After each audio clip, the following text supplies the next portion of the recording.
दुर्भाग्य है कि पंडित जी ने जो सपना देखा था अंत्योदय के उस सपने को राष्ट्रोदय में बदलने के लिए आज देश के यशस्वी प्रधानमंत्री श्री नरेंद्र मोदी जी के नेतृत्व में भारतीय जनता पार्टी की डबल इंजन सरकार पूरी तत्परता के साथ और पूरी प्रतिबद्धता के साथ कार्य कर रही है। हम सब ने इस बात को देखा है कि आजाद भारत में पहली बार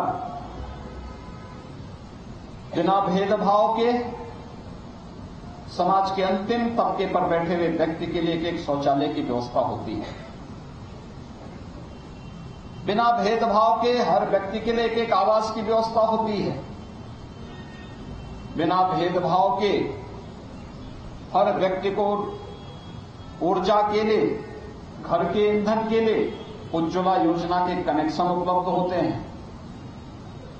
बिना भेदभाव के विद्युत का वितरण होता है। इस सदी की सबसे बड़ी महामारी के दौरान देश के अंदर 80 करोड़ लोगों को फ्री में राशन की सुविधा उपलब्ध करवाई जाती है। 220 करोड़ से अधिक वैक्सीन की डोजेज फ्री में भारत के नागरिकों को सरकार उपलब्ध करवाने का कार्य करती है। यही तो सपना देखा था पंडित दीनदयाल उपाध्याय जी ने। इसी बात को लेकर के वह तत्कालीन सरकारों का ध्यान आकर्षित करते थे, उसको राजनीतिक चिंतन का एक विषय बनाया और उन्होंने उस कालखंड में इस बात की घोषणा की थी कि जो कुछ भी हम कर रहे हैं, बोल रहे हैं, जब हम सत्ता में आएंगे इसको वास्तविक स्वरूप प्रदान करेंगे। आप याद करिए, एक राजनीतिक ऋषि 45 वर्ष पहले, 50 वर्ष पहले एक चिंतन देता हो और उसको आकार लेने में 5 दशक लगते हो, लेकिन वह सपना साकार होता है। यही महापुरुषों का वास्तविक स्वरूप होता है। एक न एक दिन बात सच होगी और उस सच को साबित किया पंडित दीनदयाल उपाध्याय जी के उन वचनों को साबित किया है आज भारतीय जनता पार्टी की आदरणीय प्रधानमंत्री श्री नरेंद्र मोदी जी के नेतृत्व की सरकार ने। आज उन्हीं से प्रेरणा लेकर के राज्य के अंदर भी अनेक कार्यक्रम, लोक कल्याणकारी कार्यक्रम हो, समाज के अंतिम पायदान पर बैठे हुए व्यक्ति को बिना भेदभाव के शासन की योजनाओं का लाभ देने का हो। यह कार्य पूरी प्रतिबद्धता और ईमानदारी के साथ हो रहा है।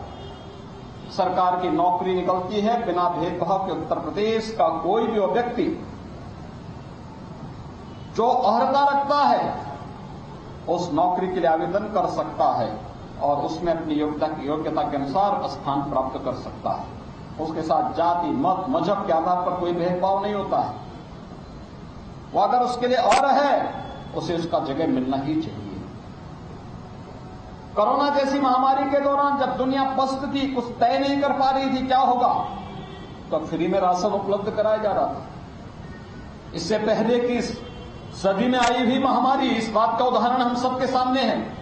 कैसे महामारी आती थी, अपने तमाम निर्दोष लोगों को मार करके लेके जाती थी और बीमारी अगर समाप्त भी हो गई, प्रकृति की कृपा से समाप्त भी हो गई, तो अपने साथ बाद में भूखमरी की एक नई बीमारी देकर के जाती थी। पहली बार वह महामारी पर भी प्रभावी नियंत्रण होता है और महामारी के साथ साथ भूखमरी से भी लोगों को बचाया जाता है। फ्री में राशन देकर के लोगों के कल्याण का कार्य किया जाता है। यही पंडित दीनदयाल उपाध्याय जी का सपना था।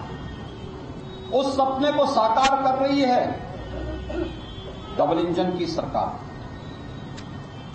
पंडित दीनदयाल उपाध्याय जी उसके प्रेरणा थे, उसके प्रणेता थे और उनकी उस प्रेरणा को आम जन तक पहुंचाने के लिए भारतीय जनता पार्टी के कोटि कोटि कार्यकर्ता अहर्निश भाव के साथ कार्य करते हैं।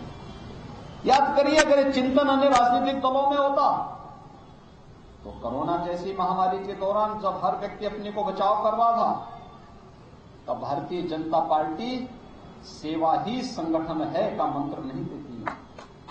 ये सेवा ही संगठन है, यह मंत्र अगर भारतीय जनता पार्टी और प्रधानमंत्री मोदी जी, माननीय नड्डा जी अगर भारतीय जनता पार्टी के कार्यकर्ता को देते हैं तो इसके पीछे की हेतु मंशा एक ही है कि हमारे लिए पहले देश की जनता जनार्दन, ये हमारे लिए सब कुछ है और उसके लिए कार्य करना। हमारा व्यक्तिगत कोई अस्तित्व नहीं, अपने व्यक्तिगत हित अहित की चिंता के बगैर अपने प्राणों की बाजी लगा करके भी अगर हम समाज के किसी व्यक्ति के जीवन को त्राण दे सकते हैं, उसको बचाने में योगदान दे सकते हैं तो हम देंगे। भारतीय जनता पार्टी ने सेवा ही संगठन का ये मंत्र उस कालखंड में देकर के देश के अंदर राजनीतिक विश्वास को भरने का काम किया था। अन्य राजनीतिक दल में प्रेरणा क्यों नहीं आई? क्योंकि उनकी चिंतन की धारा वो है ही नहीं। उनकी चिंतन की धारा का आधार गरीब नहीं है, कॉमन मैन नहीं है।